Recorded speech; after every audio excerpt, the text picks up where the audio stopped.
रात का वक्त था, हवा में ठंडक थी और जंगल की गहरी खामोशी जैसे किसी राज को छुपा रही थी। एक पुराना रास्ता सुनसान पड़ा था। इसी रास्ते पर एक नौजवान मुसाफिर कामरान अकेला चल रहा था। रास्ते के किनारे एक टूटा हुआ बोर्ड पड़ा था जिस पर धुंधले अल्फाज लिखे थे, यहाँ रात के बाद दाखिल ना हो। कामरान ने बोर्ड को नजरअंदाज किया और आगे बढ़ गया। जैसे ही उसने कदम रखा, फिजा में एक सर झोंका आया और दरख्तों की शाखें हिलने लगे। अचानक सामने एक पुराना चिराग जल उठा। न किसी ने उसे छुआ न जलाया, फिर भी रोशनी फैलने लगी। चिराग की रोशनी में एक परछाई दिखाई दी, लेकिन जब कामरान करीब गया तो वो गायब हो गई। सिर्फ एक सरगोशी सी सुनाई दी, वापस चले जाओ, इस गांव में रातें जागती हैं। कामरान के कदम रुक गए, मगर पीछे हटना अब मुमकिन नहीं लग रहा था। कामरान आहिस्ता आहिस्ता आगे बढ़ा। जंगल का रास्ता खत्म होने पर एक पुराना सा गांव नजर आने लगा। घरों की दीवारें टूटी फूटी थी, खिड़कियां बंद और दरवाजे नीमवा, जैसे ये जगह बरसों से वीरान हो। लेकिन गांव के बीच में एक घर की खिड़की से रोशनी झलक रही थी। कामरान ने हिम्मत करके इस घर का दरवाजा खटखटाया। दरवाजा खुद ब खुद चरचराहट के साथ खुल गया। अंदर एक बूढ़ी औरत बैठी थी, सर पर पुराना दोपट्टा, चेहरे पर अजीब सी मुस्कुराहट। बूढ़ी औरत बोली, तुम यहाँ क्यों आए हो? तुम्हें मालूम नहीं ये गांव बदरूहों का है? कामरान ने घबरा कर पूछा। बदरूहों का? कैसी बदरूह है? बूढ़ी औरत की आंखों में सुर्ख रोशनी सी चमकी और वो धीमी आवाज में बोली, जो यहाँ आता है वो वापस नहीं जा पाता। अचानक कमरे के कोने से हल्की सी सरसराहट हुई, जैसे कोई सांस ले रहा हो। कामरान ने मुड़कर देखा, लेकिन वहां सिर्फ अंधेरा था। कमरा मुकम्मल अंधेरे में डूब गया। अचानक धुएं में से एक लंबा साया नमूदार हुआ। इसके हाथ हड्डियों जैसे थे और नाखून खंजर की तरह नोकीले। सारा ने चीखते हुए दरवाजे की तरफ दौड़ने की कोशिश की, मगर साया एक झटके में उसके सामने आ गया।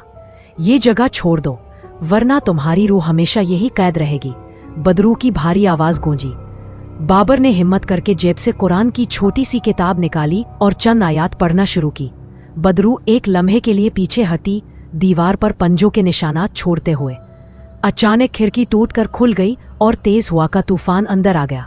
रोशनी की एक लकीर ने लम्हाती तौर पर बदरू को गायब कर दिया, मगर दीवार पर एक नया जुमला उभरा, ये सिर्फ शुरुआत है। रात आधी गुजर चुकी थी। कमरे की टूटी हुई खिड़की से ठंडी हवा अंदर आ रही थी। बाबर ने दीवार पर कुछ अजीब निशानात देखे, जैसे किसी ने नाखनों से नोचा हो। इन निशानात से हल्की सी सब्ज रोशनी निकल रही थी। सारा ने कांपती आवाज में कहा, ये वही निशानात हैं जो गांव वाले बता रहे थे। जिस घर में ये जाहिर हो, वहां बदरू अपनी जगह बना लेती है। अचानक एक जोरदार धमाका हुआ और दरवाजा खुद ब खुद बंद हो गया। चारों तरफ अंधेरा छा गया।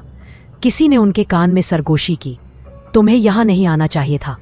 बाबर ने जेब से माचिस निकाली और दिया जलाया। सामने फर्श पर खून से लिखा एक जुमला था, ये मेरा घर है।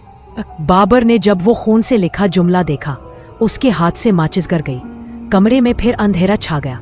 अचानक ठंडी हवा के झोंके के साथ एक भारी सांस सुनाई दी। सारा ने दबे लहजे में कहा, ये जाग गई है। कोने से दो चमकती हुई सुर्ख आंखें उन पर जमी थी। दीवारों से सरसराहट की आवाज आने लगी, जैसे कोई रेंग रहा हो। बदरू की आवाज गूंजी, तुमने मेरे घर की खामोशी तोड़ी, अब तुम में से कोई वापस नहीं जाएगा। अचानक फर्श फटने लगा और कमरे के बीच में स्याह धुआं उठा।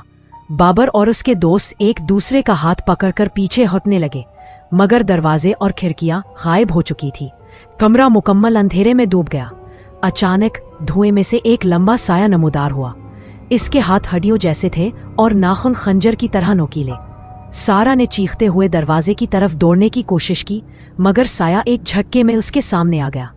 ये जगह छोड़ दो, वरना तुम्हारी रूह हमेशा यही कैद रहेगी, बदरू की भारी आवाज गूंजी। बाबर ने हिम्मत करके जेब से कुरान की छोटी सी किताब निकाली और चंद आयात पढ़ना शुरू की। बदरू एक लम्हे के लिए पीछे हटी, दीवार पर पंजों के निशानात छोड़ते हुए। अचानक खिड़की टूटकर खुल गई और तेज हवा का तूफान अंदर आ गया। रोशनी की एक लकीर ने लम्हाती तौर पर बदरू को गायब कर दिया, मगर दीवार पर एक नया जुमला उभरा, ये सिर्फ शुरुआत है। रात गहरी हो चुकी थी। कमरे की लाइट बार बार झपकने लगी। एहसन ने दरवाजा बंद किया और बाकी दोनों को खामोश रहने का इशारा दिया। अचानक उनकी नजरें खिड़की पर पड़े शीशे पर खून से एक लकीर खींच रही थी। वो लकीर आहिस्ता आहिस्ता अल्फाज में बदलने लगी। तुम यहाँ महफूज नहीं हो। रोशनी एकदम बुझ गई, कमरा अंधेरे में डूब गया।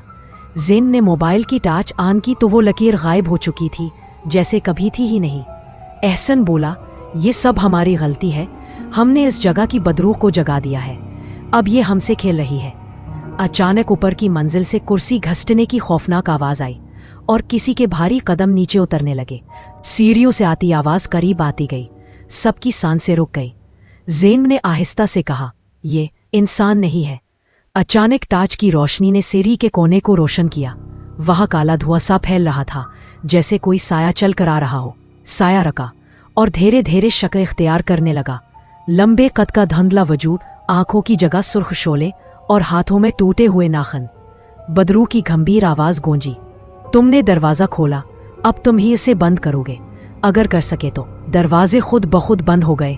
सब बाहर भागने लगे, मगर फर्श हिलने लगा, जैसे नीचे से कुछ ऊपर आ रहा हो। कमरा हिल रहा था, दरो दीवार से सरगोशियां गूंजने लगे।